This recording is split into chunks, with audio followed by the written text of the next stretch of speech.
I will be. As careful as a mouse exploring a hawk's nest, he thought. As silently as another shadow, he slid into the darkness. He thought of all the times he had played tag in the woods with his friends as children, stalking one another, straining not to be heard until he put a hand on someone's shoulder.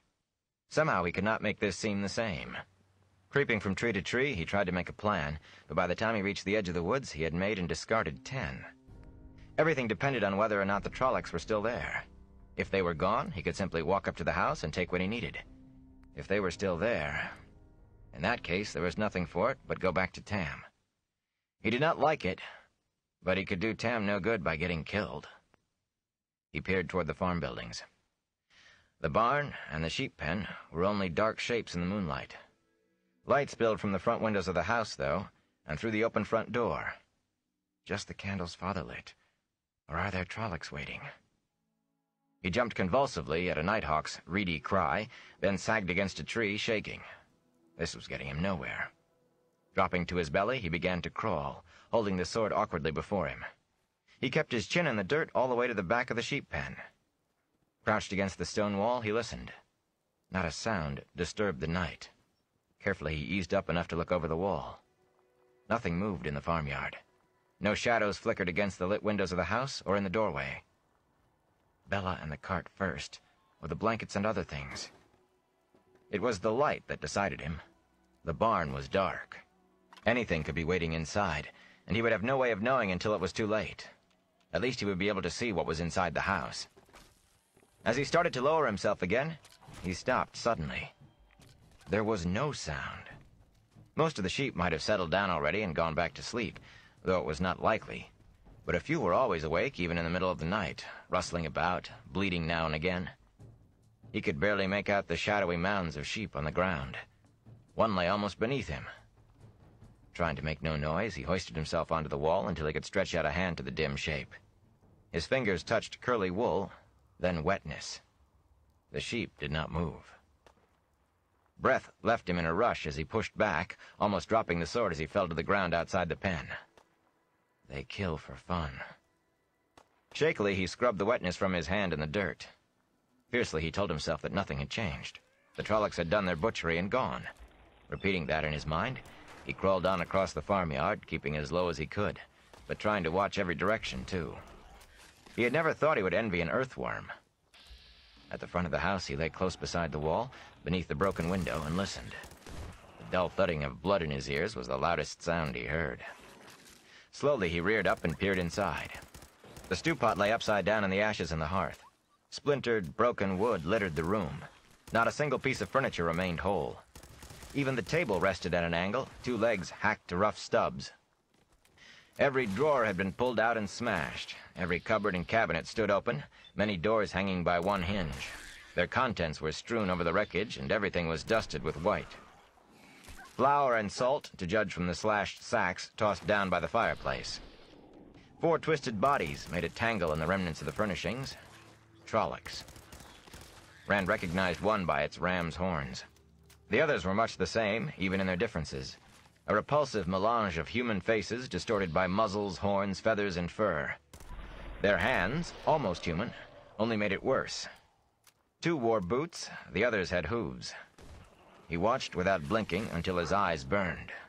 None of the Trollocs moved. They had to be dead, and Tam was waiting. He ran in through the front door and stopped, gagging at the stench. A stable that had not been mucked out in months was the only thing he could think of that might come close to matching it. Vile smears defiled the walls. Trying to breathe through his mouth, he hurriedly began poking through the mess on the floor. There had been a water bag in one of the cupboards. A scraping sound behind him sent a chill to his marrow, and he spun, almost falling over the remains of the table.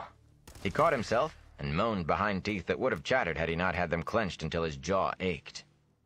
One of the Trollocs was getting to its feet. A wolf's muzzle jutted out between sunken eyes.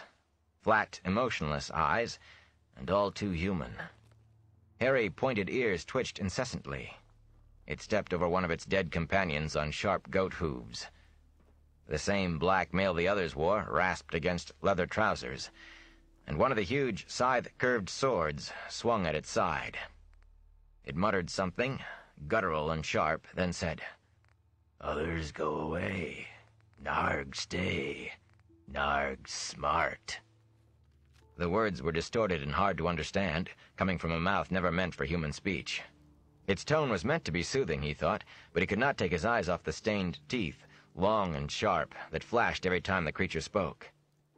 Narg know some come back sometime. Narg wait. You no need sword. Put sword down. Until the Trolloc spoke, Rand did not realize that he held Tam's sword wavering before him in both hands, its point aimed at the huge creature. It towered head and shoulders above him, with the chest and arms to dwarf Master Luhan. Narg no hurt. It took a step closer, gesturing. You put sword down. The dark hair on the backs of its hands was thick like fur. Stay back, Rand said, wishing his voice was steadier. Why did you do this? Why? Velja de Garugda. The snarl quickly became a toothy smile. Put sword down. Narg no hurt. Myrddraal want talk you. A flash of emotion crossed the distorted face. Fear. Others come back. You talk, Myrddraal. It took another step, one big hand coming to rest on its own sword hilt. You put sword down. Rand wet his lips. Myrddraal. The worst of the stories was walking tonight. If a Fade was coming, it made a Trolloc pale by comparison. He had to get away. But if the Trolloc drew that massive blade, he would not have a chance. He forced his lips into a shaky smile. All right. Grip tightening on the sword, he let both hands drop to his sides. I'll talk. The wolf smile became a snarl, and the Trolloc lunged for him. Rand had not thought anything that big could move so fast. Desperately, he brought his sword up. The monstrous body crashed into him, slamming him against the wall. Breath left his lungs in one gasp. He fought for air as they fell to the floor together, the Trolloc on top. Frantically, he struggled beneath the crushing weight, trying to avoid thick hands groping for him and snapping jaws. Abruptly, the Trolloc spasmed and was still. Battered and bruised, half suffocated by the bulk on top of him, for a moment Rand could only lie there in disbelief. Quickly he came to his senses, though, enough to writhe out from under the body at least. And body it was. The bloodied blade of Tam's sword stood out from the center of the Trolloc's back. He had gotten it up in time after all. Blood covered Rand's hands as well, and made a blackish smear across the front of his shirt. His stomach churned, and he swallowed hard to keep from being sick. He shook as hard as he had in the worst of his fear, but this time in relief at still being alive. Others come back, the Trolloc had said. The other Trollocs would be returning to the farmhouse. And a Myrddraal, a Fade. The stories said Fades were 20 feet tall, with eyes of fire, and they rode shadows like horses. When a Fade turned sideways, it disappeared, and no wall could stop them. He had to do what he had come for and get away quickly. Grunting with the effort, he heaved the Trolloc's body over to get the sword, and almost ran when open eyes stared at him. It took him a minute to realize they were staring through the glaze of death. He wiped his hands on a tattered rag, it had been one of Tam's shirts only that morning, and tugged the blade free. Cleaning the sword, he reluctantly dropped the rag on the floor. There was no time for neatness, he thought, with a laugh that he had to clamp his teeth shut to stop. He did not see how they could ever clean the house well enough for it to be lived in again. The horrible stench had probably already soaked right into the timbers. But there was no time to think of that. No time for neatness, no time for anything, maybe. He was sure he was forgetting any number of things they would need, but Tam was waiting and the Trollocs were coming back. He gathered what he could think of on the run. Blankets from the bedrooms upstairs and clean clothes to bandage Tam's wound. Their cloaks and coats, a water bag that he carried when he took the sheep to pasture. A clean shirt. He did not know when he would have time to change, but he wanted to get out of his blood-smeared shirt at the first opportunity. The small bags of willow bark and their other medicines were part of a dark, muddy-looking pile he could not bring himself to touch. One bucket of the water Tam had brought in still stood by the fireplace, miraculously unspilled and untouched. He filled the water bag from it, gave his hands a hasty wash in the rest, and made one more quick search for anything he might have forgotten. He found his bow among the wreckage, broken cleanly in two at the thickest point. He shuddered as he let the pieces fall. What he had gathered already would have to do, he decided. Quickly, he piled everything outside the door. The last thing before leaving the house, he dug a shuttered lantern from the mess on the floor. It still held oil. Lighting it from one of the candles, he closed the shutters, partly against the wind, but mostly to keep from drawing attention, and hurried outside with the lantern in one hand and the sword in the other. He was not sure what he would find in the barn. The sheep pen kept him from hoping too much. But he needed the cart to get Tam to Emmons Field, and for the cart he needed Bella. Necessity made him hope a little. The barn doors stood open, one creaking on its hinges as it shifted in the wind. The interior looked as it always had, at first. Then his eyes fell on empty stalls, the stall doors ripped from their hinges. Bella and the cow were gone. Quickly he went to the back of the barn. The cart lay on its side, half the spokes broken out of its wheels. One shaft was only a foot-long stump. The despair he had been holding at bay filled him. He was not sure he could carry Tam as far as the village, even if his father could bear to be carried. The pain of it might kill Tam more quickly than the fever. Still, it was the only chance left. He had done all he could do here. As he turned to go, his eyes fell on the hacked-off cart shaft lying on the straw-strewn floor. Suddenly he smiled. Hurriedly he set the lantern and the sword on the straw-covered floor, and in the next instant he was wrestling with the cart, tipping it back over to fall upright with a snap of more breaking spokes, then throwing his shoulder into it to heave it over on the other side. The undamaged shaft stood straight out. Snatching up the sword, he hacked at the well-seasoned ash. To his pleased surprise, great chips flew with his strokes, and he cut through as quickly as he could have with a good axe. When the shaft fell free, he looked at the sword blade in wonder. Even the best sharpened axe would have dulled chopping through that hard-aged wood, but the sword looked as brightly sharp as ever. He touched the edge with his thumb, then hastily stuck it in his mouth. The blade was still razor-sharp. But he had no time for wonder. Blowing out the lantern, there was no need to have the barn burned down on top of everything else. He gathered up the shafts and ran back to get what he had left at the house. Altogether, it made an awkward burden. Not a heavy one, but hard to balance and manage. The cart shafts shifting and twisting in his arms as he stumbled across the plowed field. Once back in the forest, they were even worse, catching on trees and knocking him half off his feet. They would have been easier to drag, but that would leave a clear trail behind him. He intended to wait as long as possible before doing that. Tam was right where he had left him, seemingly asleep. He hoped it was sleep. Suddenly fearful, he dropped his burdens and put a hand to his father's face. Tam still breathed, but the fever was worse. The touch roused Tam, but only into a hazy wakefulness. "Is that you, boy?" he breathed. "Worried about you. Dreams of days gone. Nightmares." Murmuring softly, he drifted off again. "Don't worry," Rand said. He laid Tam's coat and cloak over him to keep off the wind. "I'll get you to Nine Neve just as quickly as I can." As he went on, as much to reassure himself as for Tam's benefit, he peeled off his blood-stained shirt, hardly even noticing the cold in his haste to be rid of it, and hurriedly pulled on the clean one. Throwing his old shirt away made him feel as if he had just had a bath. "We'll be safe in the village in no time, and the wisdom will set everything right. You'll see. Everything's going to be all right." That thought was like a beacon as he pulled on his coat and bent to tend Tam's wound. They would be safe once they reached the village, and Nynaeve would cure Tam. He just had to get him there. Chapter 6. The Westwood. In the moonlight, Rand could not really see what he was doing, but Tam's wound seemed to be only a shallow gash along the ribs, no longer than the palm of his hand. He shook his head in disbelief. He had seen his father take more of an injury than that, and not even stop work except to wash it off. Hastily he searched Tam from head to foot for something bad enough to account for the fever, but the one cut was all he could find. Small as it was, that lone cut was still grave enough. The flesh around it burned to the touch. It was even hotter than the rest of Tam's body, and the rest of him was hot enough to make Rand's jaws clench. A scalding fever like that could kill or leave a man a husk of what he had once been. He soaked a cloth with water from the skin and laid it across Tam's forehead. He tried to be gentle about washing and bandaging the gash on his father's ribs, but soft groans still interrupted Tam's low muttering. Stark branches loomed around them, threatening as they shifted in the wind.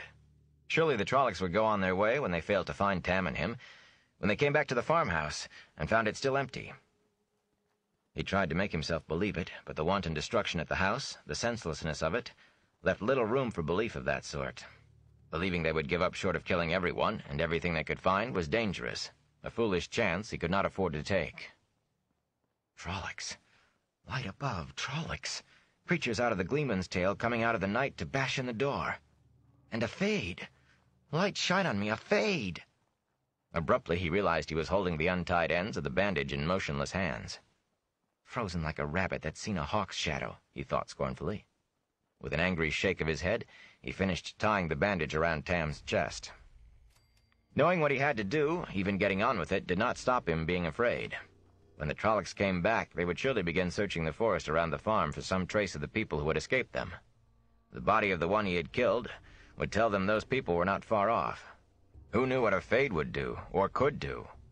On top of that, his father's comment about Trollocs' hearing was as loud in his mind as if Tam had just said it. He found himself resisting the urge to put a hand over Tam's mouth to still his groans and murmurs. Some track by scent. What can I do about that? Nothing. He could not waste time worrying over problems he could do nothing about. You have to keep quiet, he whispered in his father's ear. The Trollocs will be back. Tam spoke in hushed, hoarse tones. You're still lovely, Kari. Still lovely as a girl. Rand grimaced. His mother had been dead 15 years. If Tam believed she was still alive, then the fever was even worse than Rand had thought.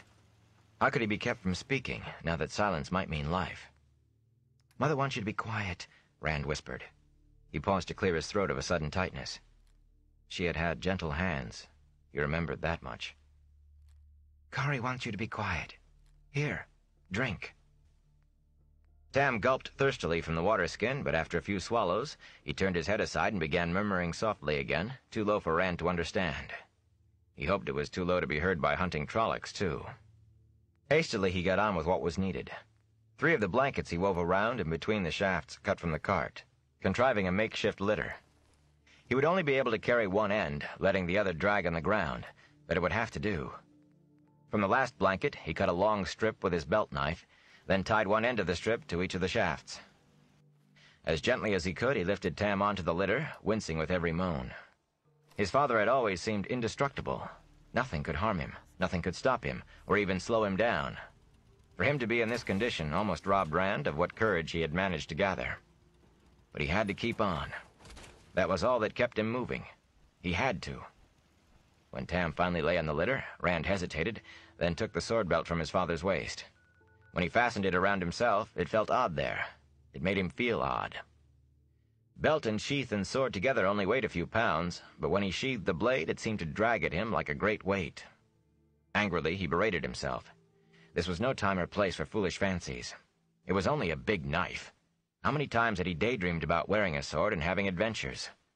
If he could kill one Trolloc with it, he could surely fight off any others as well. Only he knew all too well that what had happened in the farmhouse had been the purest luck. And his daydream adventures had never included his teeth chattering, or running for his life through the night, or his father at the point of death. Hastily he tucked the last blanket around Tam, and laid the waterskin and the rest of the cloths beside his father on the litter. With a deep breath, he knelt between the shafts and lifted the strip of blanket over his head. It settled across his shoulders and under his arms. When he gripped the shafts and straightened, most of the weight was on his shoulders. It did not seem like very much. Trying to keep a smooth pace, he set out for Emmons Field, the litter scraping along behind him.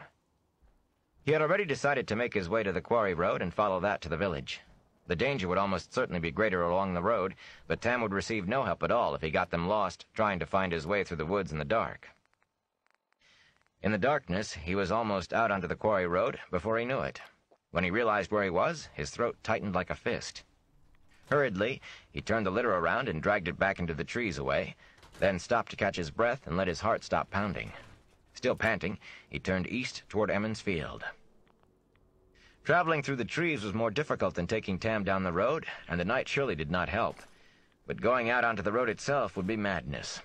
The idea was to reach the village without meeting any Trollocs, without even seeing any if he had his wish. He had to assume the Trollocs were still hunting them, and sooner or later they would realize the two had set off for the village. That was the most likely place to go, and the quarry road the most likely route. In truth, he found himself closer to the road than he liked. The night and the shadows under the trees seemed awfully bare cover in which to hide from the eyes of anyone traveling along it. Moonlight filtering through bare branches gave only enough illumination to fool his eyes into thinking they saw what was underfoot. Roots threatened to trip him at every step. Old brambles snagged his legs, and sudden dips or rises in the ground had him half falling as his foot met nothing but air where he expected firm earth, or stumbling when his toe struck dirt while still moving forward. Tam's mutterings broke into a sharp groan whenever one of the shafts bumped too quickly over a root or rock. Uncertainty made him peer into the darkness until his eyes burned, listened as he had never listened before. Every scrape of branch against branch, every rustle of pine needles, brought him to a halt, ears straining, hardly daring to breathe for fear he might not hear some warning sound, for fear he might hear that sound. Only when he was sure it was just the wind would he go on. Slowly weariness crept into his arms and legs, driven home by a night wind that mocked his cloak and coat. The weight of the litter, so little at the start, now tried to pull him to the ground. His stumbles were no longer all from tripping. The almost constant struggle not to fall took as much out of him as did the actual work of pulling the litter. He had been up before dawn to begin his chores, and even with the trip to Emmons Field, he had done almost a full day's work. On any normal night, he would be resting before the fireplace, reading one of Tam's small collection of books before going to bed. The sharp chill soaked into his bones, and his stomach reminded him that he had had nothing to eat since Mr. Salvere's honey cakes. He muttered to himself, angry at not taking some food at the farm. A few minutes more could not have made any difference. A few minutes to find some bread and cheese. The Trollocs would not have come back in just a few minutes more. Or just the bread. Of course, Mr. Salvere would insist on putting a hot meal in front of him once they reached the inn. A steaming plate of her thick lamb stew, probably. And some of that bread she had been baking. And lots of hot tea. "They came over the Dragon Wall like a flood," Tam said suddenly, in a strong, angry voice, "and washed the land with blood. How many died for Lemon's sin?" Rand almost fell from surprise. Wearily he lowered the litter to the ground and untangled himself. The strip of blanket left a burning groove in his shoulders. Struggling to work the knots out, he knelt beside Tam. Fumbling for the water bag, he peered through the trees, trying vainly in the dim moonlight to see up and down the road, not 20 paces away. Nothing moved there but shadows. Nothing but shadows. "There isn't any flood of Trollocs, Father. Not now, anyway. We'll be safe in Emmons Field soon. Drink a little water." Tam brushed aside the water bag with an arm that seemed to have regained all of its strength. He seized Rand's collar, pulling him close enough to feel the heat of his father's fever in his own cheek. "They called them savages," Tam said urgently. "The fools said they could be swept aside like rubbish. How many battles lost, how many cities burned before they faced the truth, before the nations stood together against them?" He loosed his hold on Rand, and sadness filled his voice. "The field at Marath, carpeted with the dead, and no sound but the cries of ravens and the buzzing of flies. The topless towers of Cairene, burning in the night like torches. All the way to the shining walls they burned and slew before they were turned back. All the way to—" Rand clamped a hand over his father's mouth. The sound came again, a rhythmic thudding, directionless in the trees, fading, then growing stronger again as the wind shifted. Frowning, he turned his head slowly, trying to decide from where it came. A flicker of motion caught the corner of his eye, and in an instant he was crouched over Tam. He was startled to feel the hilt of the sword clutched tight in his hand, but most of him concentrated on the quarry road, as if the road were the only real thing in the entire world. Wavering shadows to the east slowly resolved themselves into a horse and rider, followed up the road by tall, bulky shapes trotting to keep up with the animal. The pale light of the moon glittered from spearheads and axe blades. Rand never even considered that they might be villagers coming to help. He knew what they were. He could feel it, like grit scraping his bones, even before they drew close enough for moonlight to reveal the hooded cloak swathing the horseman, a cloak that hung undisturbed by the wind. All of the shapes appeared black in the night, and the horse's hooves made the same sounds that any others would, but Rand knew this horse from any other. Behind the dark rider came nightmare forms with horns and muzzles and beaks. Trollocs in a double file, all in steps, boots and hooves striking the ground at the same instant as if obeying a single mind. Rand counted 20 as they ran past. He wondered what kind of man would dare turn his back on so many Trollocs. Or on one, for that matter. The trotting column disappeared westward, thumping footfalls fading into the darkness. But Rand remained where he was, not moving a muscle except to breathe. Something told him to be certain, absolutely certain. They were gone before he moved. At long last he drew a deep breath and began to straighten. This time the horse made no sound at all. In eerie silence, the dark rider returned, his shadowy mount stopping every few steps as it walked slowly back down the road. The wind gusted higher, moaning through the trees. The horseman's cloak lay still as death. Whenever the horse halted, that hooded head swung from side to side as the rider peered into the forest, searching. Exactly opposite Rand, the horse stopped again, the shattered opening of the hood turning toward where he crouched above his father. Rand's hand tightened convulsively on the sword hilt. He felt the gaze, just as he had that morning, and shivered again from the hatred, even if he could not see it. That shrouded man hated everyone and everything. Everything that lived. Despite the cold wind, sweat beaded on Rand's face. Then the horse was moving on, a few soundless steps and stop, until all Rand could see was a barely distinguishable blur in the night far down the road. It could have been anything, but he had not taken his eyes off it for a second. If he lost it, he was afraid the next time he saw the black-cloaked rider might be when that silent horse was on top of him. Abruptly, the shadow was rushing back, passing him in a silent gallop. The rider looked only ahead of him as he sped westward into the night, toward the mountains of mist, toward the farm. Rand sagged, gulping air and scrubbing cold sweat off his face with his sleeve. He did not care any more about why the Trollocs had come. If he never found out why, that would be fine, just as long as it was all ended. With a shake, he gathered himself, hastily checking his father. Tam was still murmuring, but so softly, Rand could not make out the words. He tried to give him a drink, but the water spilled over his father's chin. Tam coughed and choked on the trickle that made it into his mouth, then began muttering again, as if there had not been any interruption. Rand splashed a little more water on the cloth on Tam's forehead, pushed the water bag back on the litter, and scrambled between the shafts again. He started out as if he had had a good night's sleep, but the new strength did not last long. Fear masked his tiredness in the beginning, but though the fear remained, the mask melted away quickly. Soon he was back to stumbling forward, trying to ignore hunger and aching muscles. He concentrated on putting one foot in front of the other without tripping. In his mind, he pictured Emmons Field, shutters thrown back and the houses lit for winter night, people shouting greetings as they passed back and forth on their visits, fiddles filling the streets with James Folly and Heron on the Wing. Harald Luhan would have one too many brandies and start singing The Wind in the Barley in a voice like a bullfrog. He always did, until his wife managed to shush him, and Sen Bui would decide to prove he could still dance as well as ever, and Matt would have something planned that would not quite happen the way he intended, and everybody would know he was responsible, even if no one could prove it. He could almost smile thinking about how it would be. After a time, Tam spoke up again. Aven de Sora. It said it makes no seed, but they brought a cutting to Cairhien, a sapling. A royal gift of wonder for the king. Though he sounded angry, he was barely loud enough for Rand to understand. Anyone who could hear him would be able to hear the litter scraping across the ground, too. Rand kept on, only half listening. They never make peace. Never. But they brought a sapling as a sign of peace. 500 years it grew. 500 years of peace with those who make no peace with strangers. Why did he cut it down? Why?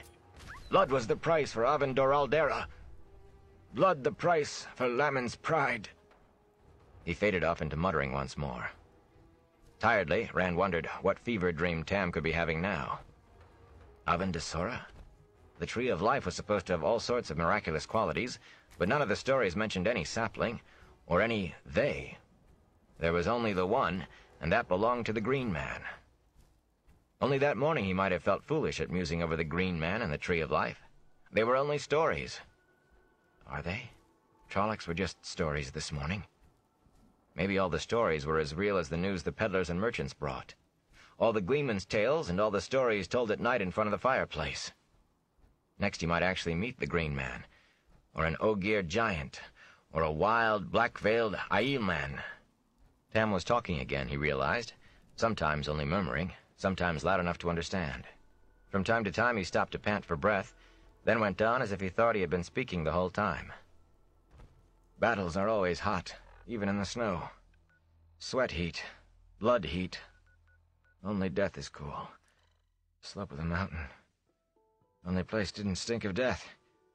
Had to get away from smell of it, sight of it. Heard a baby cry. The women fight alongside the men, sometimes. But why they had let her come, I don't... Gave birth there alone, before she died of her wounds. Covered the child with her cloak, but the wind... blown the cloak away.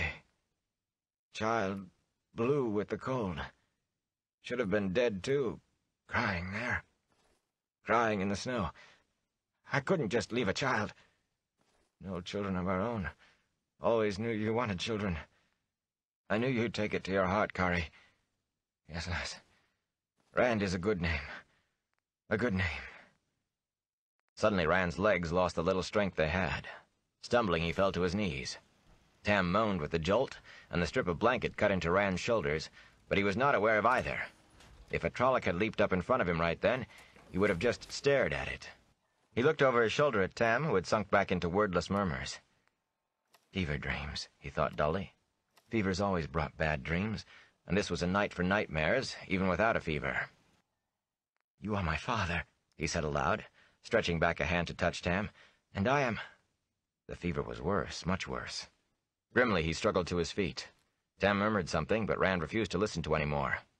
Throwing his weight against the improvised harness, he tried to put all of his mind into taking one leaden step after another, into reaching the safety of Emond's Field. But he could not stop the echo in the back of his mind. He's my father. It was just a fever dream. He's my father. It was just a fever dream. Light. Who am I? Chapter 7. Out of the Woods. Gray first light came while Rand still trudged through the forest. At first he did not really see. When he finally did, he stared at the fading darkness in surprise. No matter what his eyes told him, he could hardly believe he had spent all night trying to travel the distance from the farm to Emond's Field. Of course, the quarry road by day, rocks and all, was a far cry from the woods by night. On the other hand, it seemed days since he had seen the black-cloaked rider on the road, weeks since he and Tam had gone in for their supper. He no longer felt the strip of cloth digging into his shoulders, but then he felt nothing in his shoulders except numbness, nor in his feet, for that matter. In between, it was another matter. His breath came in labored pants that had long since set his throat and lungs to burning, and hunger twisted his stomach into queasy sickness. Tam had fallen silent some time before. Rand was not sure how long it had been since the murmurs ceased, but he did not dare halt now to check on Tam. If he stopped, he would never be able to force himself to start out again. Anyway, whatever Tam's condition, he could do nothing beyond what he was doing. The only hope lay ahead in the village. He tried wearily to increase his pace, but his wooden legs continued their slow plod. He barely even noticed the cold or the wind. Vaguely he caught the smell of wood smoke. At least he was almost there if he could smell the village chimneys. A tired smile had only begun on his face, though, when it turned to a frown. Smoke lay heavy in the air. Too heavy. With the weather, a fire might well be blazing away on every hearth in the village, but the smoke was still too strong. In his mind he saw again the Trollocs on the road. Trollocs coming from the east, from the direction of Emond's Field. He peered ahead, trying to make out the first houses, and ready to shout for help at the first sight of anyone, even send Bowie or one of the Coplans. A small voice in the back of his head told him to hope someone there could still give help. Suddenly a house became visible through the last bare-branched trees, and it was all he could do to keep his feet moving. Hope turning to sharp despair, he staggered into the village. Charred piles of rubble stood in the places of half the houses of Emond's Field. Soot-coated brick chimneys thrust like dirty fingers from heaps of blackened timbers. Thin wisps of smoke still rose from the ruins.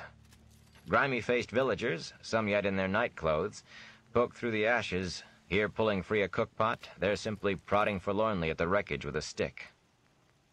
What little had been rescued from the flames dotted the streets.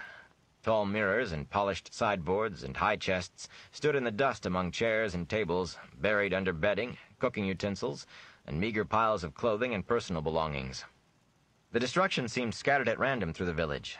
5 houses marched untouched in one row, while in another place a lone survivor stood surrounded by desolation.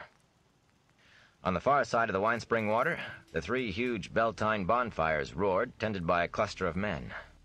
Thick columns of black smoke bent northward with the wind, flecked by careless sparks. One of Master Alvir's Duran stallions was dragging something Rand could not make out over the ground toward the wagon bridge and the flames. Before he was well out of the trees, a sooty-faced Harald Luhan hurried to him, clutching a woodsman's axe in one thick-fingered hand. The burly blacksmith's ash-smeared nightshirt hung to his boots, the angry red welt of a burn across his chest showing through a ragged tear. He dropped to one knee beside the litter. Tam's eyes were closed, and his breathing came low and hard.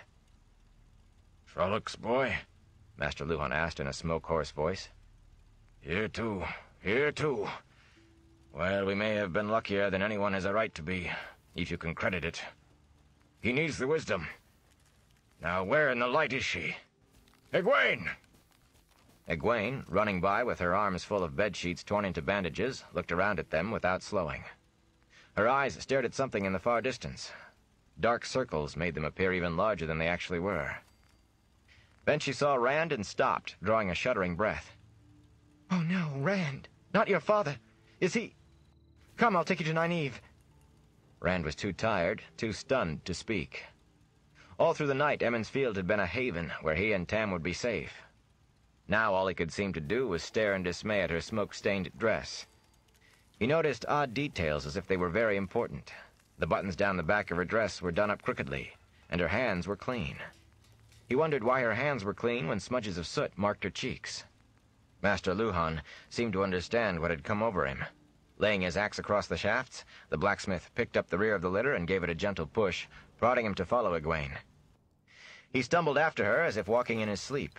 Briefly he wondered how Master Luhan knew the creatures were Trollocs, but it was a fleeting thought.